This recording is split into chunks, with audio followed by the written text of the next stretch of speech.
If you don't miss people, it doesn't mean you don't care. And it doesn't mean you're cold, heartless, or emotionally broken. For a lot of people, not missing others is confusing.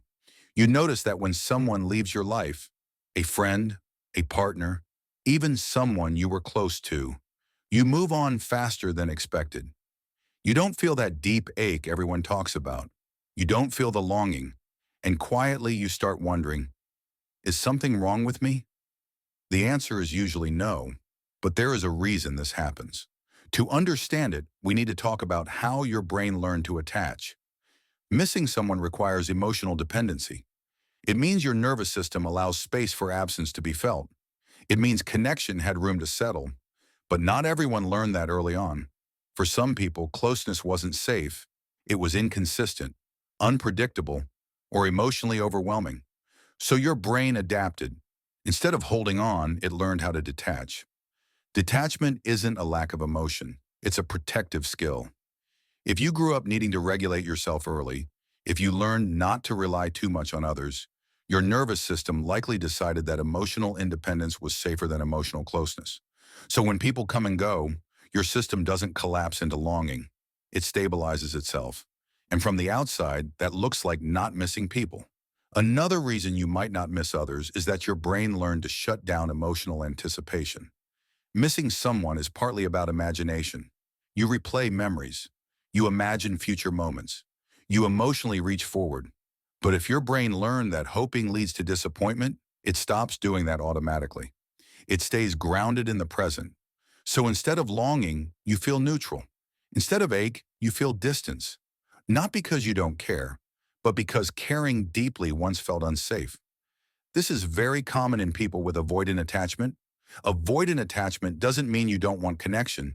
It means your nervous system avoids emotional dependency. You can enjoy people when they're there.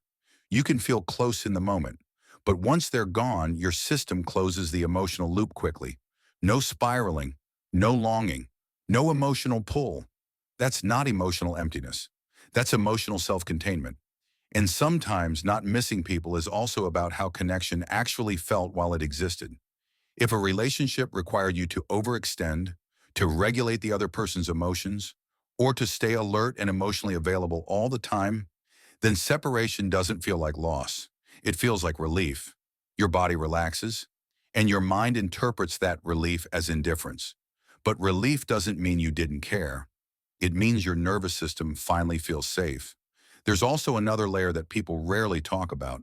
Some people don't miss others because they never fully attached in the first place. They were present, they were involved, but they stayed emotionally guarded. This often happens unconsciously. Your brain keeps one foot out the door, not because you want to leave, but because staying fully open feels risky. So when the connection ends, there's nothing to grieve deeply, because your system never allowed full emotional dependency. And again, that doesn't mean something is wrong with you. It means your brain learned how to survive. In a culture that romanticizes longing, not missing people can feel abnormal. But the truth is, emotional systems are shaped by experience, not by morality. Some people miss intensely, others detach efficiently. Neither is superior. They're just different adaptations. The important question isn't, why don't I miss people? It's, what did my nervous system learn about closeness?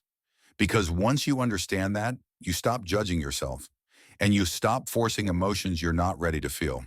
Not missing people doesn't mean you can't love deeply.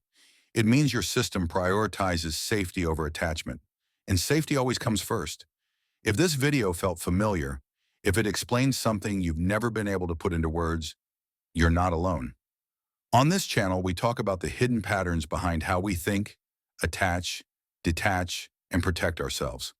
So if you want to understand yourself more clearly, not to fix yourself, but to stop blaming yourself, you can subscribe, because self-awareness doesn't make you weaker. It makes everything finally make sense.